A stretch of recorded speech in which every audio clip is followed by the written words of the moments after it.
नमस्कार दोस्तों, omni science channel में आपका स्वागत है। और ये क्लास है दोस्तों 1264वें दिन का। और आप इस वीडियो में देखने वाले दोस्तों 15 लेटर वाले वर्ड जो कि शुरू होते हैं ओ से, साथ ही आप जो है एक टेक्स्ट देखेंगे। और सबसे पहले दोस्तों मैं बात करूंगा कि वर्ड जो कि आप हिंदी में तो बहुत ही सामान्य तरह से समझ जाते हैं, लेकिन उसका इंग्लिश वर्ड आपको शायद पता नहीं होता है। तो ऐसे में उन वर्ड्स को भी देखना होता है। साथ ही इंग्लिश सीखने के लिए अगर आप कड़ी मेहनत कर रहे हैं, आप में जुनून है, तो इस वीडियो को अंत तक देखिए, क्योंकि बहुत सारे आपके मन में उठने वाले प्रश्न या अंग्रेजी कैसे पढ़ते हैं, क्या क्या जरूरत लगता है उसमें पढ़ने के लिए, क्या क्या याद होना चाहिए, इन सब की चर्चा होगी। तो चलिए सबसे पहले जो वर्ड्स पे फोकस करते हुए पहला ही वर्ड देखते हैं। तो इन पहला वर्ड है जो शुरू शुरू है ना, शुरू होना, शुरू होता हुआ या शुरू होता हुआ या पैदा होता हुआ, एक ही वर्ड। वर्ड्स क्या है हिंदी में तो इस तरह से बोलते हैं, पैदा होता हुआ है, शुरू हुआ पैदा होता हुआ। वर्ड है सो इंग्लिश का इंसिपिएंट, इंसिपिएंट। नेक्स्ट वर्ड जो है दोस्तों ये है मार्गदर्शक, मार्गदर्शक अगुआ, जो आगे मतलब बढ़ चढ़ कर जो है अगुवाई करता है, जो आगे नेतृत्व करता है, इस तरह से आप बोल सकते हैं मार्गदर्शक अगुआ, है ना। पॉयनियर, पॉयनियर, पॉयनियर को अगुआ बोलेंगे, मार्गदर्शक बोलेंगे। अब देखिए फोर रनर, फोर रनर को पूर्वज बोलेंगे, या जो दौड़ में सबसे आगे शामिल रहता है, आगे आगे चलने वाले को भी फॉर रनर बोलते हैं, जो आगे आगे चलता है। पूर्वज ये भी बोलते हैं, पूर्वज भी, शकुन भी, अग्रदूत। देखिए अग्रदूत आ गया ना, जो आगे चलता है उसको फोर रनर बोलते हैं, या अग्रदूत बोलते हैं, पूर्वज बोलते हैं, शकुन बोलते हैं। याद रखिएगा, इन सब वर्ड को आपको कहीं भी नहीं मिलेगा। इस तरह के शब्द जो है आप बहुत ही मुश्किल से आप डिक्शनरी में ही देखते होंगे, तो यहाँ पर आपको मिल रहा है, तो अब इसे इस अच्छे से याद कीजिए। अब देखिए वास, वास में जोड़ का धक्का, जोड़ का धक्का मुक्का, है ना। जोड़ का धक्का बोल सकते हैं या जोड़ का मुक्का बोल सकते हैं। जोड़ का मुक्का मारते हैं ना, जोड़ का मुक्का मारते हैं तो वैस बोलना है, जोड़ का धक्का मारते तो वैस बोलना है ना। वास, वास, वासफल, वासफुल मीन्स होता है शर्मीला, संकोची, शर्मीला, संकोची को जो है वासफुल कहते हैं। नेक्स्ट वर्ड है तो असेम्ड, असेम्ड का अर्थ है शर्मीला, लज्जित, लज्जित। नेक्स्ट वर्ड है एम्ब्रेस, एम्ब्रेस का अर्थ है गले लगाना, ठीक है। तो एम्ब्रेस मीन्स गले लगाना या लाभ उठाना को एम्ब्रेस बोलते हैं। नेक्स्ट वर्ड है तो हैगल, हैगल का अर्थ है मोल भाव, मोल भाव करना या हुज्जत करना, मोल भाव या हुज्जत, हैगल, है ना। इसके बाद एब्स्ट्रूज, एब्स्ट्रूज का अर्थ होता है जटिल, गहरा, गुण, सूक्ष्म, जटिल, गहरा, गुण, सूक्ष्म, एब्स्ट्रूज। नेक्स्ट वर्ड है प्रोफिशिएंट, प्रोफिशिएंट मीन्स होता है प्रवीण, कुशल, निपुण, प्रवीण, कुशल, निपुण, प्रोफिशिएंट। नेक्स्ट वर्ड है प्रॉम्प्टिट्यूड, प्रॉम्प्टिट्यूड, तत्परता, मुस्तैदी, चुस्ती को प्रॉम्प्टिट्यूड कहते हैं। नेक्स्ट है स्मज, स्मज मीन्स दाग, धब्बा, दाग, गंदी हालत, गंदी हालत में भी होता है तो स्मज बोलते हैं। फिर से रिपीट करते हैं, इसका स्क्रीनशॉट लेकर आप याद कर लीजिए। तो देखिए पहला वर्ड है तो स्मज, इंसिपिएंट, शुरू होना, पैदा होता हुआ। पॉयनियर मीन्स मार्गदर्शक अगुआ। फॉर रनर, पूर्वज, शकुन, अग्रदूतक। वास, जोड़ का धक्का, जोड़ का मुक्का। वासफुल, शर्मीला, संकोची। असेम्ड, शर्मीला, शर्मीला, शर्मीला, लज्जित। एम्ब्रेस, गले लगाना, लाभ उठाना। हैगल, मोल भाव करना, हुज्जत करना। एब्स्ट्रूज मीन्स जटिल, गहरा, गुण, सूक्ष्म। प्रोफिशिएंट मीन्स होता है प्रवीण, कुशल, निपुण। प्रॉम्प्टिट्यूड मीन्स होता है तत्परता, मुस्तैदी, चुस्ती। और स्मज, स्मज का अर्थ है धब्बा, दाग, गंदी हालत। तो दोस्तों ये तो एक हुआ पूरा स्लाइड जो आपके फायदा का है। अब देखिए इंग्लिश अगर पढ़ते समय दिक्कत होती है कि समझ में नहीं आता कि किसी वर्ड में ये, किसी वर्ड में वो, क्यों इस तरह के वर्ड पढ़ा था, कन्फ्यूज़न मन में बहुत सारा है। जैसे मेरा भी रहता था शुरू में, जब मुझे नहीं पढ़ने आता था, वर्ड्स ही नहीं पढ़ पाते थे। तो उसके लिए क्या करना है, 2-3 बातें ध्यान रखना है, कुछ चीज़ याद रखना है। देखिए अल्फ़ाबेट जो है सो A to Z को अल्फ़ाबेट बोलते हैं, और इनका उच्चारण याद रखना है। इसके देखिए 2 पार्ट हैं, इस सहूलियत के लिए मैंने बताया है, एक ग्रामर के अनुसार भी समझिए। 2 पार्ट हैं अल्फ़ाबेट के, एक वॉवेल जिसमें लेटर की संख्या 5 होती है, वो कौन सा है उसके भी चर्चा होगी, और दूसरा कॉन्सोनेंट जिसमें लेटर की संख्या 21 होती है। दोनों को अब देखिए, दोनों को जोड़ने के बाद 26 लेटर होता है। ये 26 लेटर ही आपको इंग्लिश पढ़ने देता है या नहीं देता है। जितना आप इसका सही से उच्चारण जानते हैं उतना आप सही से पढ़ते हैं। अगर नहीं अच्छे से उच्चारण जानते हैं, क्या बोलना होता है, क्या किस तरह से पुकारेंगे, तो आप नहीं पढ़ पाएंगे। इसके अलावा दोस्तों एक और बात याद रखिए कि अगर आप पार्ट्स ऑफ वर्ड्स को याद करते हैं तो इंग्लिश आपके लिए पढ़ना जल्दी मतलब इजी हो जाएगा, साथ ही लिखना भी हो जाएगा। पार्ट्स ऑफ वर्ड की चर्चा 2 स्लाइड बाद होगी, तो लेकिन सबसे पहले तो कॉन्सेप्ट पे फोकस करेंगे। संख्या 21 है, उच्चारण करने का तरीका 41 तरह से। वो कौन कौन से कॉन्सोनेंट है, जो कि ये देखिए है कॉन्सोनेंट, इसमें ए आई यू नहीं है, इन सभी को कॉन्सोनेंट बोला जाता है। और जैसे बी को बा, सी को क, स, डी को ड, द, ज, एफ को फा, जी को ग, ज, एच को ह, जे को जा, के को का, एल को ला, एम को मा, एन को नाड़ा, पी को फा, क्यू को क्यू, आर को राड़ा, एस को सा, टी को टा, था, च, सा, वी को वावा, डब्ल्यू को युवा, एक्स को एक्स बोलते हैं, ई एक्स को भी एक्स बोलते हैं, और ई एक्स को एक्स भी बोलते हैं, वाई को या, जेड को जा। देखिए सी से क होता है, ठीक है, सी से स होता है। स कब होता है, जब सी के बाद आई आए, सी के बाद ई आए, तब सी को स बोलते हैं। उसके बाद सी ए, सी के, क्यू, क्यू यू, ई, इन सभी को भी क बोलते हैं। तो आपको छोटे छोटे वर्ड्स याद करना हो, बड़े बड़े वर्ड्स याद करना, तो इस सबसे पहले कि इन सभी कॉन्सोनेंट का हिंदी अर्थ मतलब हिंदी में उसको क्या बोलने हैं, यहाँ पर हिंदी में लिखा हुआ, लेकिन एक्चुअली वर्ड्स में उच्चारण यही होगी, इसी शब्द से होगा, इसी अक्षर से होगा। अब देखिए वॉवल की संख्या 5 है, उच्चारण करने का तरीका 27 तरह था। ये हमेशा पढ़ते समय सभी के दिमाग में रहता है और आपका भी रहना चाहिए। जैसे ए है, ए को 4 तरह से पढ़ते हैं, कौन कौन सा, अ, आ, ए। ई है, ई का उच्चारण भी 4 तरह नहीं 5 तरह से होता है, अ, आ, ई, ए। उसके बाद आई का उच्चारण जो है 5 तरह से होता है, अ, आ, ई, आई। ओ का उच्चारण 4 तरह से, यू का उच्चारण 4 तरह से, और डबल ओ का उच्चारण 5 तरह से होता है। इन सभी में पढ़ा जाता है इन्हीं सब वर्ड्स को। तो आपको क्या करना है, देखिए सभी वॉवेल में एक समानता है कि अ और आ आता है, यानी कोई भी word a I O you मतलब किसी वर्ड में ए आई ओ यू रहे तो अ आ से मिलता जुलता उच्चारण करना है। उसके बाद ई आई, सिर्फ ई आई की बात करते हैं तो उसमें ये और समानता है अ आ ई, अ आ ई। अगर ओ यू डबल ओ की बात करते हैं तो यहाँ पर और समानता हो जाता है अ आ उ आ उ आओ। हालांकि ओ अगर ले लेते इसमें तो यहाँ तक ओ भी आ जाता है ना। तो इजी है ओ और डबल ओ को पढ़ना। जैसे देखिए सम में ओ को आ बोलते हैं, अबाउट में ओ को आ, टू में ओ को ऊ, और टोन में ओ को ओ पढ़ते हैं।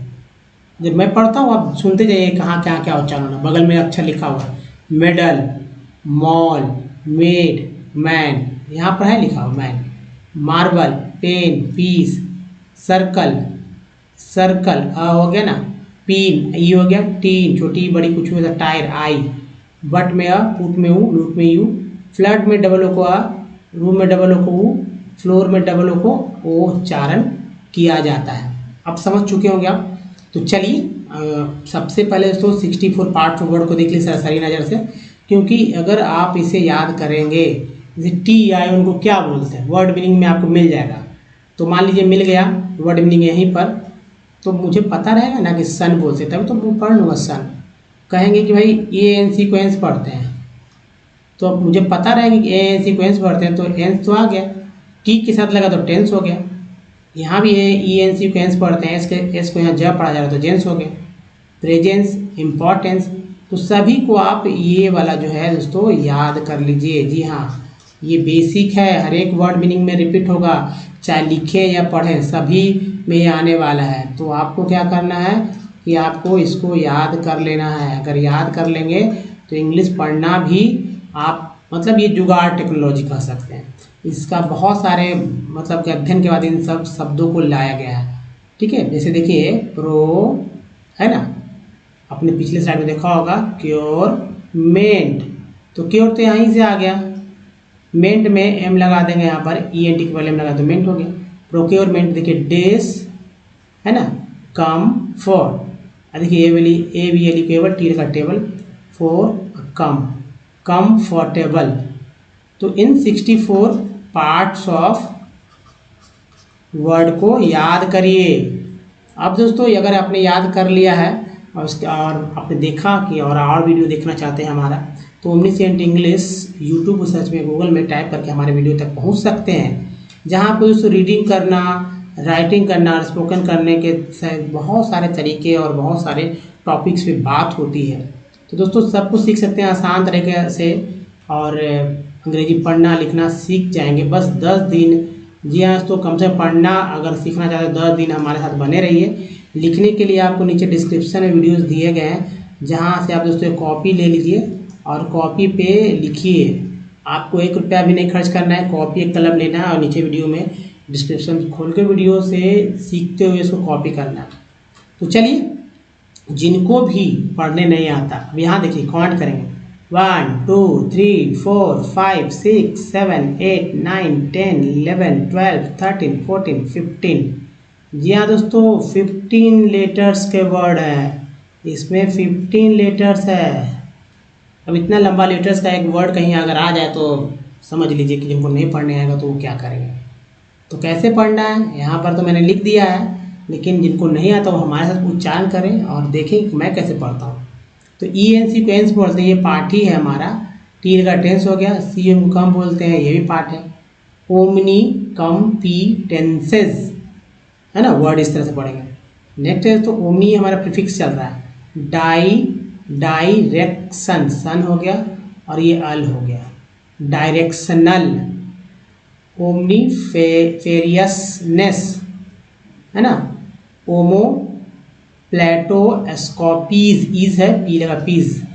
नेक्स्ट वर्ड है दोस्तों है ना, ओमो प्लेटो एस्कोपीज। ओंकोजेनेटिसिस्ट, जेनेटिसिस्ट। अगला देखिए तो ये दोस्तों ओनेइरो क्रिटिसिज्म, क्रिटिसिज्म तो ये पढ़ना ज़्यादा इजी था यहाँ से। ऑन्टोजेनेटिकली। नेक्स्ट वर्ड है ऑनी, ऑनी को किप्टोसेस, ऑनी को सिप्टोसेस है ना, ऑनी को क्रिप्टोसिस, क्रिप्टोसिस सॉरी क्राइप्टोसिस, ठीक है क्रिप्टोसिस सॉरी, ऑनी को क्रिप्टोसिस ही होगा यहाँ, ऑनी को क्रिप्टोसिस।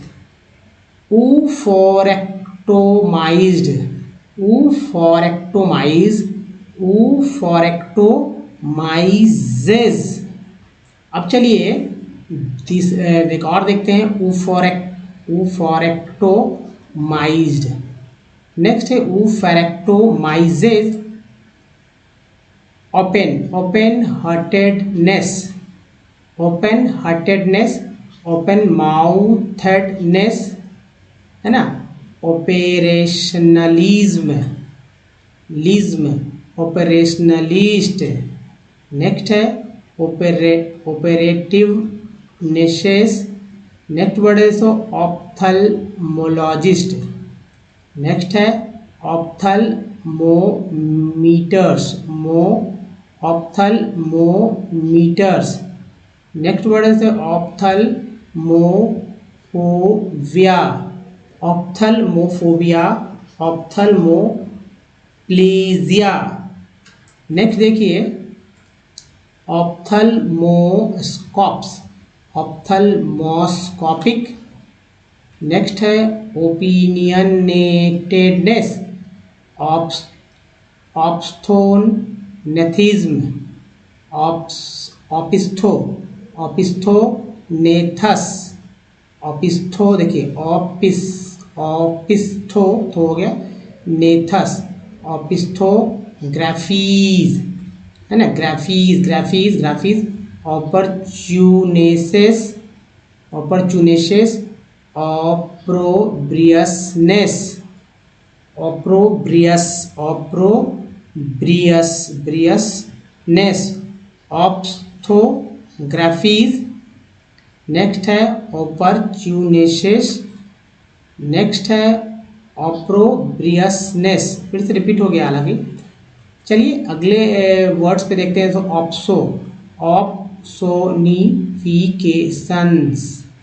ऑप्सोनिफिकेशंस, ऑप्टिमेलाइजेशंस।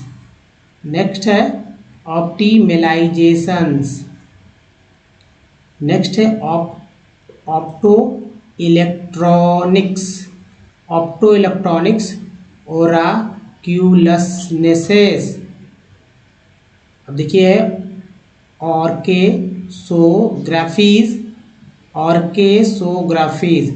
नेक्स्ट है ऑर्केस्ट्रा, ऑर्केस्ट्रेशनल, ऑर्केस्ट्रेशनल, ऑर्गेनोक्लोनीज। नेक्स्ट है ऑर्गेनोग्राफिकल, ग्राफिकल, ग्राफिकल, ऑर्गेनोग्राफिस्ट्स। नेक्स्ट वर्ड है ऑर्गेनो मर्क्यूरियल, मर्क्यूरियल, है ना, ऑर्गेनो मर्क्यूरियल। अब अगले स्लाइड पे चलते हैं और देखिए दोस्तों ये वर्ड्स जो है बहुत ही इंपॉर्टेंट हो जाते हैं। ऑर्गेनो, जिनको नहीं आता हमारे साथ उच्चारण तो कम से कम करें। उच्चारण करने में क्या जाएगा, कुछ नहीं, लेकिन आपको इसका फायदा बाद में मिलेगा। Organo metallics, metallics, organo phosphates. बस हमारे साथ पढ़ दीजिए, बगल में लिखा वहाँ से पढ़ सकते हैं। Oregano therapies. नेक्स्ट है ओरिएंटेशनली। नेक्स्ट वर्ड है दोस्तों ऑर्निथोडेल्फियन। नेक्स्ट है ऑर्निथोडेल्फस, ऑर्निथोरिंकस, राइनकस, है ना, ऑर्निथोराइनकस। ऑर्थोक्रोमैटिज्म, क्रोमैटिज्म, है ना, ऑर्थोक्रोमैटिज्म। ऑर्थोडोंटिकली, डोंटिकली, ऑर्थोगोनलाइजिंग, गोनलाइजिंग, ऑर्थोगोनलिटीज। नेक्स्ट देखिए ऑर्थोगोनलाइजिंग, ऑर्थोफॉस्फेट्स, ऑर्थोफॉस्फोरिक। सब वर्ड्स देखिए सभी जो है कहीं ना कहीं आपको ये सब पार्ट्स मिल जाएंगे। ऑर्थो ऑर्थो तो मिल ही रहा था, ये सब प्रीफिक्स पार्ट हो गया ना। अब देखिए ऑर्थो साइकाइट्रिक, साइकाइट्रिक पढ़ते समय ये वाला वर्ड तो अच्छे से लोग भी नहीं पढ़ पाए। ओसियोलोग्राफीज। नेक्स्ट है ऑस्मो रेगुलेशंस शन इज। नेक्स्ट वर्ड देखिए ऑस्टेंसिबिलिटीज। नेक्स्ट वर्ड है सो ऑस्टियो आर्थ्रिटिक्स, आर्थ्रिटिक्स, आर्थराइटिक्स, आर्थराइटिक्स, ऑस्टियोआर्थराइटिक्स, ऑस्टियोमाइलिटाइड्स, ऑस्टियोमाइलिटाइड्स, है ना, ऑस्टियोमाइलिटाइजेज, माइलिटाइजेज, ऑस्टियोपैथिकली। नेक्स्ट देखिए दोस्तों ये टेक्स्ट है, इस टेक्स्ट में भी पढ़ना ही है, लेकिन जिनको नहीं पढ़ने आता वो क्या करें कि पहले का उच्चारण मत पढ़ लें। 40-50 सेकंड लगता है, आप कितना भी लगाएं 2 मिनट 3 मिनट, और उसके बाद या नहीं भी लगाएं, नहीं भी समझ में आ रहा है तो फिर से आप एक बार देख लें। और देखिए उसके बाद मैं पढ़ूंगा, आप उसके बाद पढ़ के देखना कि गलतियाँ कितना आपने किया और क्या गलतियाँ आपको नहीं करना है। तो चलिए इसका स्क्रीनशॉट लीजिए, वीडियो को पॉज कीजिए और पढ़ना स्टार्ट कीजिए। अगर आपने पढ़ लिया दोस्तों तो आप देखिए यहाँ से मैं पढ़ता हूँ, आपका क्या डिफरेंसेस है यहाँ से समझ में आएगा। We shall dwell on this questions in this chapter. E R को आर टी लगाटर। अब देखिए प्रो एक पार्ट है और सन भी पार्ट है, डी यू सी पढ़ना था। डक प्रोडक्शंस एक्रोस, एक भी पार्ट है, across countries until the middle of the 20th 20th को बोलते 20th century productions was largely organized within countries what crossed the boundaries of these countries where raw material food stuff and finished pro देखिए ये हो गया products। colonies such as India exported raw materials and food stuff and imported finished food। trade was the main channel connecting distant countries। this was before large companies, इसको याद रखिए, companies called multination, उसके बाद multinational corporations, एमएनसीएस emerge on, देखिए एमएनसीएस पढ़ ना short में, तो क्या होगा, मल्टीनेशनल कॉरपोरेशन को बोलते हैं। The scene a MNC is a company that owns or controls productions in more than one nation. दोस्तों इस तरह से अगर इंग्लिश आप पढ़ते हैं तो आपको पढ़ने से कोई नहीं रोक सकता। आपने क्या डिफरेंसेस पढ़ा वो आपको यहाँ पर देखकर पता चल जाएगा। अगर फिर भी आप कहीं कंफ्यूज है तो फिर से वीडियो को जरूर देखिए। दोस्तों अगर वीडियो अच्छा लगा तो लाइक शेयर कीजिएगा, नीचे है ही लाइक बटन है, शेयर भी कर सकते हैं अपने ग्रुप में ताकि और भी लोग सीख सकें, आपके सगे संबंधी दोस्त मित्र सभी लोग। और नए हैं चैनल को सब्सक्राइब कीजिए, घंटी को दबाइए आने वाले वीडियो के लिए। दोस्तों इस वीडियो में बने रहने के लिए आपका बहुत बहुत धन्यवाद। मिलते हैं अगले वीडियो में फिर से, ताकि आप इंग्लिश पढ़ना सीख सकें जल्दी से जल्दी। धन्यवाद।